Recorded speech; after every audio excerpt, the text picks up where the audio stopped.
Welcome তোমাদেরকে আবারও আমার চ্যানেলে। কিছুদিন আগে আমি একটা ভিডিও পোস্ট করেছিলাম আরজি করের ঘটনাকে কেন্দ্র করে। ভেবেছিলাম আর কিছু বলার প্রয়োজন হয়তো হবে না, কিন্তু কালকে ফেসবুক স্ক্রোল করতে করতে হঠাৎ কিছুদিন এই দু একদিন আগে ফেসবুক স্ক্রোল করতে করতে একজন ভদ্রমহিলার একটা কমেন্ট দেখতে পাই।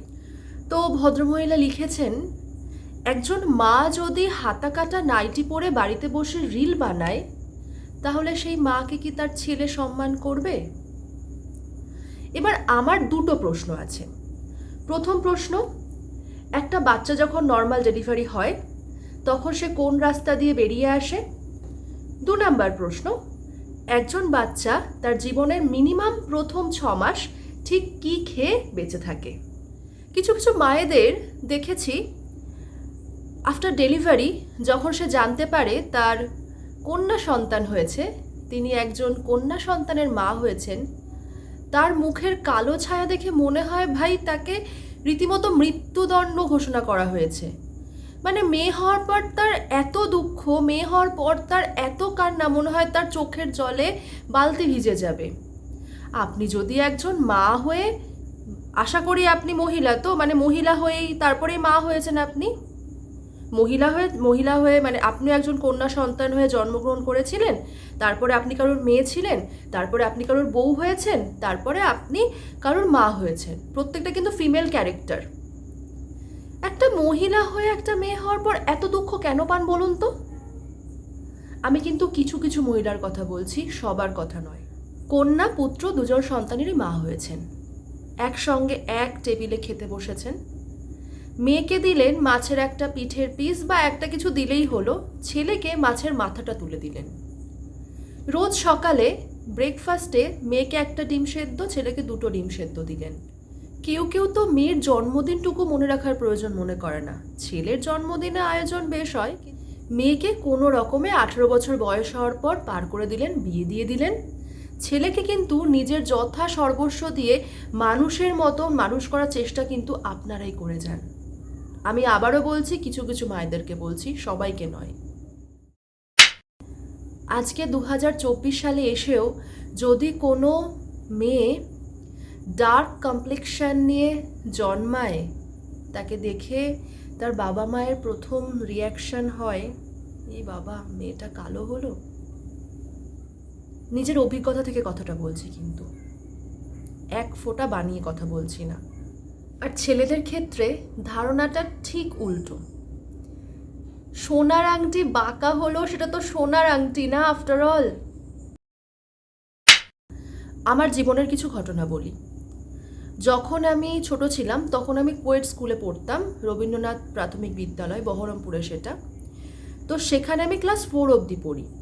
তারপর যখন আমি 5-এ ভর্তি হই তখন আমাকে গার্লস স্কুলে ভর্তি করা হয়। তো 5-এ যখন আমি গার্লস স্কুলে ভর্তি হই, তো তারপর যখন আমি কম্পিউটার ক্লাসে ভর্তি হই তখন আমি ক্লাস ওই 5-এই পড়ি, তো 5-6 এরকম হবে। তো কম্পিউটার ক্লাসে আমি, আমার একটা বান্ধবী আর 2টো ছেলে শিখতো, মানে 2টো ছেলে 2টো মেয়ে ওখানে কম্পিউটার শিখতে যেত। তো আমি কারোর সাথে খুব একটা কথা বলতাম না, মানে আমার বান্ধবী আর আমি পাশাপাশি বাড়ি ছিল, তো একসঙ্গে যেতাম, একসঙ্গে ফিরতাম। তো আমার মাকে একদিন আমি জিজ্ঞাসা করলাম যে, মা, ছেলে বন্ধু হলে কোনো অসুবিধা নেই তো, ছেলেদের সাথে বন্ধুত্ব করা যায়? খুব ভয়ে ভয়ে জিজ্ঞাসা করেছিলাম কিন্তু কথাটা। মা বলেছিল, হ্যাঁ কেন করবে না, বন্ধু সবাই হতে পারে, মেয়েরাও বন্ধু হতে পারে, ছেলেরাও বন্ধু হতে পারে। তো সেই দিনের পর থেকে আমি মানে মায়ের সেই কথাটার মাধ্যমে আমার অ্যাটলিস্ট এটুকুনি মনে হলো, মানে এটুকুনি ওই ছোট বয়সে উপলব্ধি হলো যে হ্যাঁ, বন্ধু সবাই হতে পারে। যেটা আজকে বড় হওয়ার পর আমার মনে হয় যে সেদিন যদি মা আমাকে বাধা দিত, তাহলে হয়তো আমার ইন্টারেস্ট, আমার কৌতূহল, কেন বন্ধুত্ব করা যায় না, কেন এটা হয়, কি হয় করলে, সেগুলো হয়তো অনেক বেশি হয়ে যেত। মানে সেই কৌতূহলটা অনেক বেড়ে যেত, সেই জিনিসগুলো নিয়ে হয়তো সেই বয়সে আমি অনেক বেশি ভাবতাম, আমি হয়তো আরও কিছু খারাপও করে ফেলতে পারতাম। আমি যখন ক্লাস 6-এ পড়ি তখন আমার পিরিয়ডস হয়নি, আমার পিরিয়ডস ক্লাস 7-এ যখন পড়ি তখন হয়েছে। তো আমি যখন ক্লাস 6-এ পড়ি তখন আমি পিরিয়ডস সম্বন্ধে, আমার মাও কখনো আমার সাথে কথা বলেনি সেই বিষয়টা নিয়ে তার আগে পর্যন্ত। তো হঠাৎ করে একদিন বাথরুমে মানে আমি দেখছি বাথরুমের সামনে আমার কয়েকজন বান্ধবী কি একটা নিয়ে খুব গসিপ করছে, মানে একটা গভীর একটা গোল মিটিং হচ্ছে, মানে গোল টেবিল মিটিং হচ্ছে, গভীর মিটিং, এবং সেটা ভীষণ গোপনীয়।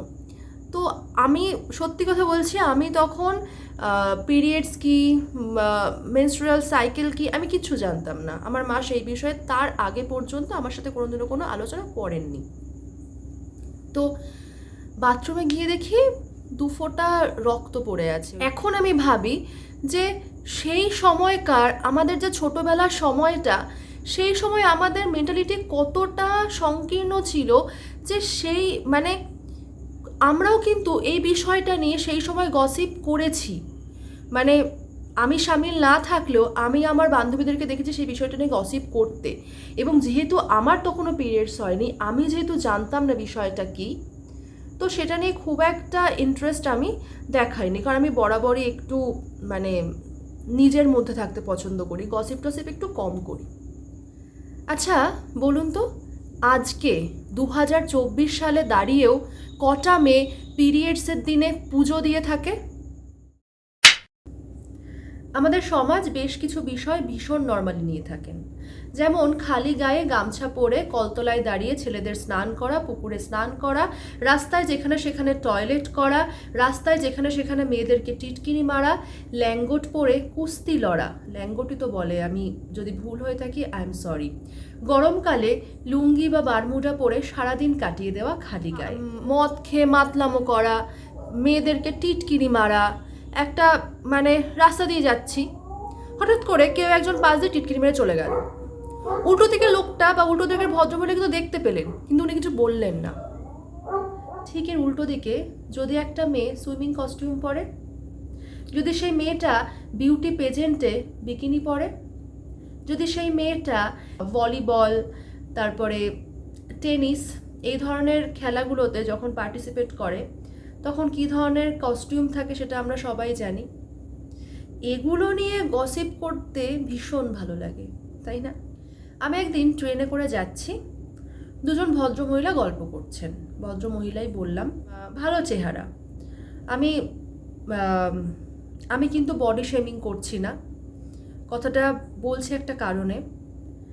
শাড়ি পরে আছেন, শাড়ির আঁচলটা নেওয়া, এখান থেকে ভুঁড়ি দেখা যাচ্ছে, ভুঁড়ির হাফ দেখা যাচ্ছে, পিঠের দিকটা প্রায় পুরোটাই ওপেন, জাস্ট ওই ব্লাউজের যে লাইনটা থাকে সেটা ছাড়া।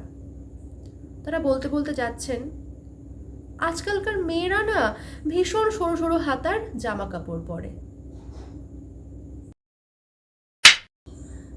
আপনি আপনার মেয়েকে বলছেন এই হাতা কাটা ড্রেস পরে বাইরে বেরোবে না, যেই ড্রেসে ক্লিভেজের এক অংশ দেখা যায় সেই ড্রেস পরে কিন্তু বাইরে বেরোবে না। কখনো নিজের ছেলেকে বলেছেন গরমকালে গেঞ্জিটা পরতে?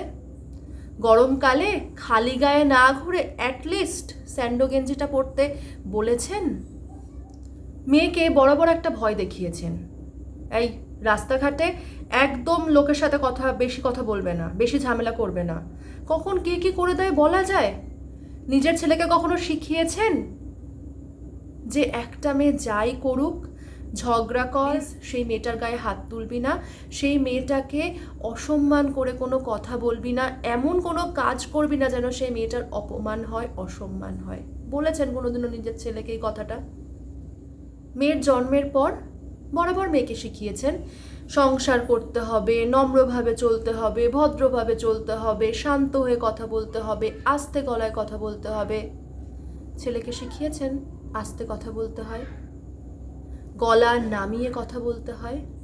শিখিয়েছেন?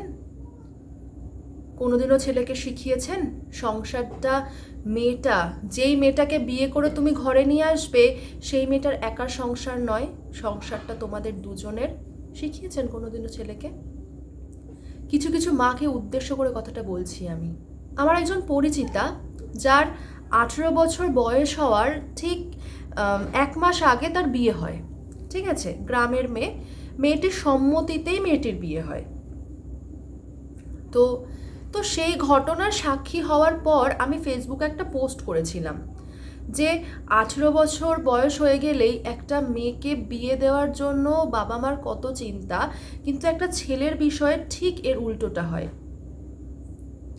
তখন আমারই একজন পরিচিতা, মানে একটি মেয়ে কমেন্ট লিখেছিলেন সেই পোস্টের পরিপ্রেক্ষিতে, বিবাহ নাকি একটি মেয়ের জীবনে রক্ষা কবচ।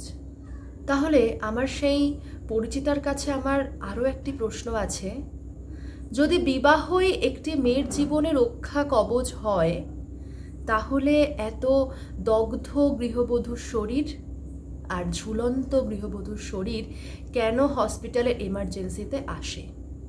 অনেক কেস যেগুলো হসপিটাল অবধি পৌঁছায় না, অনেক কেস কিন্তু আমরা পুলিশ ফাইলে দেখতে পাই, বিভিন্ন নিউজ চ্যানেলে দেখতে পাই। নাকি এক্ষেত্রেও বলবেন মেয়েটার দোষ ছিল, বউটার দোষ ছিল? এক্ষেত্রেও সেটাই বলবেন তো? কিছু কিছু বাবা মায়েদের দেখেছি মেয়েকে শেখাতে, মা, শ্বশুর বাড়িটাই তোমার নিজের বাড়ি, সেই মানুষগুলোই তোমার নিজের মানুষ, সেখানে যাই হয়ে যাক তুমি কিন্তু সেখানেই অ্যাডজাস্ট করে থাকবে। মেয়ের বিয়ে দিলেন, মেয়ে হঠাৎ করে দেখলেন আপনাদের কাছে চলে এলো এবং এসে বলল শ্বশুরবাড়িতে তাকে ভীষণ অত্যাচার করা হয়, কিন্তু আপনারা তাকে ফিরিয়ে দিলেন একই কথা বলে। কিছুদিন পর আপনাদের কাছে এলো মেয়ের মৃতদেহ, বা আপনাদেরকে ফোন করে মেয়ের মৃত্যু সংবাদ দেওয়া হলো। তখন কিন্তু এই যে আপনারা জ্ঞান দিয়েছিলেন ওটাই তোমার নিজের বাড়ি, ওনারাই তোমার নিজের লোক, সেই আপনারাই সেই নিজের লোকেদের বিরুদ্ধেই মামলা করে থাকেন। তখন থেকে আমি মায়েদের বিরুদ্ধে অভিযোগ করে যাচ্ছি, কারণ মায়েরাই কিন্তু বলে থাকেন তার সন্তানকে মানুষের মতো মানুষ করার জন্য তারা চাকরি ছেড়ে দিয়েছেন বা চাকরি পেয়েও করেননি। তাই মায়েদের কাছে আমি হাত জোর করে করজোড়ে ক্ষমা চাইছি যদি আমার অভিযোগগুলো আপনাদের খারাপ লেগে থাকে।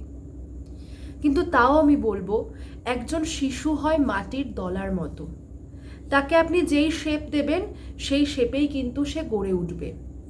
একটা শিশুর প্রাথমিক শিক্ষা শুরু হয় বাড়ি থেকে, আর যেহেতু সে সবসময় তার মায়ের সঙ্গে থাকে, তাই মা হচ্ছে প্রথম শিক্ষাগুরু। একজন রেপিস্ট কিন্তু একদিনের রেপিস্ট তৈরি হয় না, তার ওই মনোবৃত্তি, তার ওই মনোভাবটা কিন্তু একদিনে তৈরি হয় না। দিনের পর দিন একটু একটু করে সেই মনোবৃত্তি তার মনের মধ্যে গড়ে ওঠে। আপনার বাড়িতে ছেলে মেয়ের মধ্যে যে একটা ডিফারেন্স আছে সেটা কিন্তু আপনি মুখে কখনো বলেন না, কিন্তু আপনি আপনার কার্যকলাপে দুজনের মধ্যে ডিফারেন্সটা বুঝিয়ে দিচ্ছেন। আপনি আপনার কার্যকলাপে এটা প্রমাণ করে দিচ্ছেন একটা ছেলে সুপিরিয়র, একটা মেয়ে ছোট। আচ্ছা, যেসব বাবা মায়েরা ছেলে মেয়েদের মধ্যে ডিফারেন্স করে থাকেন, আমাকে একটা কথার উত্তর দিন তো। আপনি বলুন না, একটা ছেলে পারবে একটা মেয়ে ছাড়া একা একটা সন্তানের জন্ম দিতে? বা একটা মেয়ে পারবে একটা ছেলে ছাড়া একা একটা সন্তানের জন্ম দিতে? তাহলে এটা আপনাদের স্বীকার করতে কোথায় সমস্যা যে একটা ছেলে আর একটা মেয়ের মধ্যে পার্থক্য শুধুমাত্র জেন্ডারে? আর কোথাও পার্থক্য নেই, তারা দুজনেই মানুষ। শুধু শুধু বাইরের লোককে জ্ঞান দিয়ে তো লাভ নেই, নিজের ঘরের কথাটাই বলি। নিজের ঘরে ভালো থাকলে তবেই আমি বাইরে পজিটিভিটি স্প্রেড করতে পারবো। আমি কিন্তু আমার বাবা মাকে সবসময় দেখেছি আমার বয়সে, মানে আমি আমার যেই বয়সে বিলং করতাম তারা ঠিক তাদেরকে সেই বয়সের মতো করে নিয়ে গিয়ে আমার সাথে মিশতো। আমি কোনোদিনও দেখিনি ওই যে আমরা তোমার বাবা মা, তার মানে আমরা হচ্ছে বিশেষ কেউ, ভীষণ সুপিরিয়র কেউ একজন, এই বিহেভটা করতে। আপনাদের কাছে রিকোয়েস্ট, আপনাদের যে সন্তান রয়েছে সেটা ছেলে হতে পারে, মেয়ে হতে পারে, দয়া করে তাদের সাথে বন্ধু হয়ে মিশুন, যাতে তারা আপনাদের সাথে সমস্ত কিছু শেয়ার করতে পারে, কোনো কথা যেন লোকাতে না হয়। এবং তাদেরকে শেখান যে একটা যদি কখনো মানে কোনো কিছুতে যদি হেরে যায়, সেই হেরে যাওয়াটাকে যেন মেনে নিতে পারে, যেন হেরে যাওয়ার জন্য কারোর মধ্যে যেন রাগ, ক্ষোভ, ক্রোধ তৈরি না হয়। সমাজ কারা তৈরি করে? মানুষ তৈরি করে। সুতরাং সমাজের দৃষ্টিভঙ্গি বদলানোর জন্য মানুষের দৃষ্টিভঙ্গি বদলানো সবার আগে প্রয়োজন। তবেই সমাজ পরিবর্তন হবে, তবেই সমাজের দৃষ্টিভঙ্গি পরিবর্তন হবে। যতদিন না আপনাদের এই এক চোখামিটা চেঞ্জ হচ্ছে, ছেলে মানে বিশেষ কেউ আর মেয়ে মানে বিশেষ কেউ নয়, ততদিন আপনি বিশেষ কিছু পরিবর্তন করতে পারবেন না।